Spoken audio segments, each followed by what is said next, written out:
Hey there mga may love, Taurus! And thank you so much sa patuloy at wala ninyong sawa na pagsuporta sa akin dito sa channel na to. At sa mga new subscribers, hello sa inyong lahat. Ako po si Yan. Yan mga may love, meron tayong channel for you ang all about Taurus. So yan, no, nasa description box ang link. The language is in English language. So, kung kayo ay dealing with Taurus naman at isa kayong cross watcher nila, pwede rin po kayo ron. Or kung kayo ay may Taurus in your natal or birth chart, you may want to check that out. So, let's see Taurus, no? Ano ba itong Taurus in love, no? Check natin yung energy nyo. Energy reading ninyo. Yan. Spirits and angel guys, thank you so much. Wala tayong gender dito and also this is timeless. Taurus. Spirits and angel guides, can you please show me? Tell me something about Taurus in love.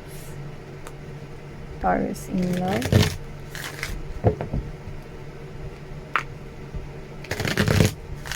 Tell me something about Taurus in love.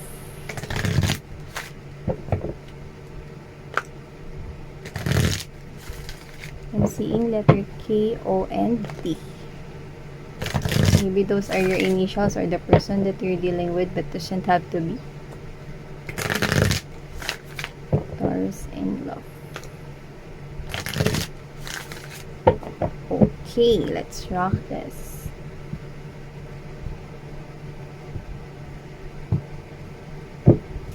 Taurus in love. Half your success. Oh, wow. We also have here the ask for help from others. Okay, let's keep moving. Remain positive. Okay. We also got here the not the right time. Let's move here. You're ready. Okay. And we have here the trust. You've got all the angels, oracles right here. Angel answers, oracles right here. And yeah, we have here the pay attention to the red flag. And may nakaano dito, pero tingnan natin. No, get more information. Okay. Separation right here. So, I can see that there is someone here who's malayo sa'yo. Okay. And I can see that with the very soon right here and picking up na meron ka ritong options when it comes to love.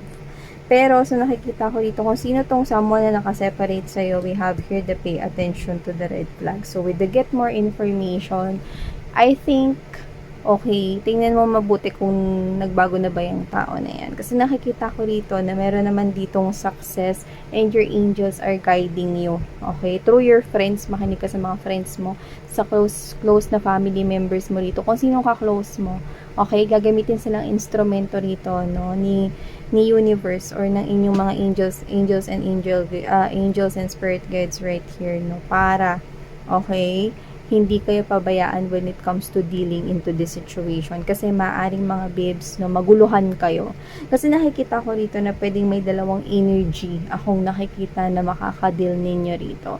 Okay? It's a new energy right here na nakikita ko for you guys, no, kung saan may success at mukhang pwedeng makilala mo siya rito with your friends and families, no, or kung sino man to, no, na pwedeng someone around you, pwedeng co-worker, colleagues right here, no, and with the remain positive, it looks like you are being guided right here to the new path. Okay? It's like inaakay ka dito Taurus, yan, no. So it looks like mga babes, no, getting to know pa kayo with the not the right time mga babes, no. Ibig sabihin pwedeng yan ay new person right here, no, na dadalhin sa inyo dito ni universe, no, para mas makilala mo pa, getting to know stage, no. And up until you're ready, okay, spirits are saying right here, okay, na magkakaroon na dito ng pag-evolve ng feelings and emotions right here. And you just need to trust the process. Huwag kayong magmadali dito. And upon, okay, dealing with this new energy right here wherein I can see na ito ay magiging successful na relationship for you, I can see na baka magdala sa inyo ng confusion ang past. Especially kung hindi mo nare-realize na may pagmamahal ka pa sa kanya. Marirealize mo na may natitira ka pang love para sa kanya kapag nagbalik siya. Maybe, right now, wala pa siya. Okay? Maybe hindi pa ito yung right time na pumasok dito sa buhay mo ulit tong person mo, no, na nakaseparate ka rito. And with this attention to the red flags, pwedeng yung red flags na yun, mga babes, no, ang naging dahilan kung ba't kayo nagka-separate nitong tao na to or nagkahiwalay. But with the very soon, this person is coming back. But for now, not the right time. Maybe ngayon, mga babes, no, pwedeng adaman ka pa or sigurado ka pa, no, na ayoko na dyan, miss yan sa past person ko na yan, no. Pero kasi, nakikita ko rito, maaaring ayaw mo na sa kanya, pero maaaring pagpasok niya sa buhay mo, makonfuse ka. Eh, bakit ka mo? Kasi pwedeng meron ka pang natitirang natutulog na emosyon sa damdamin mo at magigising lang yon kapag ka nakita mo na siya ulit dito, because this person is coming back, will offer you right here something, no, na pwedeng baka hindi mo matanggihan. For others of you, maaaring ito yung hinihiling mo noon pa sa kanya. Pwedeng marriage, ganun, no? Or pwedeng something here, no, na matagal mo nang hinihingi, no? Pwedeng family, yan, no? So, whatever the case may be, this person here will offer you something na pwedeng hindi mo matanggihan. And with the get more information, alamin mo kung nagbago na ba talaga siya. Alamin mo kung talaga bang tinalikuran niya na yung kanyang mga toxic ways in the past, no? Kung tatanggapin mo siya rito. Because I can see two energies that you're gonna deal here. For others of you, naguguluhan na kayo ngayon kasi dumating na sa buhay ninyo yung new energy at mukhang kinukonfuse kayo ng isang old or past energy right here. So, it has something to do with the new and past love connecting sa inyo.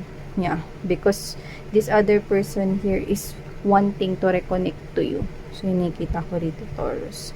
But, okay, wag lang kayo mga babes, no, na magdidesisyon basta-basta.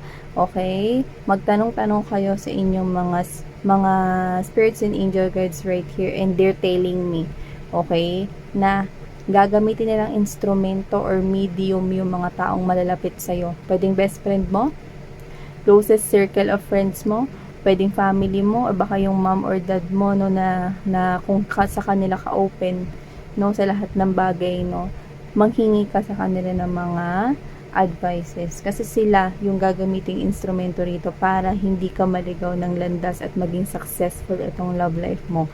Yan nakita ko rito. Remain positive, ibig sabihin mga babes, no, kahit na magdala pa ng confusion ang iyong ex-person sa pagbabalik niya sa inyong buhay rito, you just need to maintain here, okay, yung positive mindset. Kasi you're manifesting here a successful love life right now, okay? And for this to be successful, you have to remain positive here. Sa pag-iisip mo rito, especially when it comes to love life. Yeah, no. And when you're ready, everything here is gonna unfold right here naturally and with the trust. Okay, see?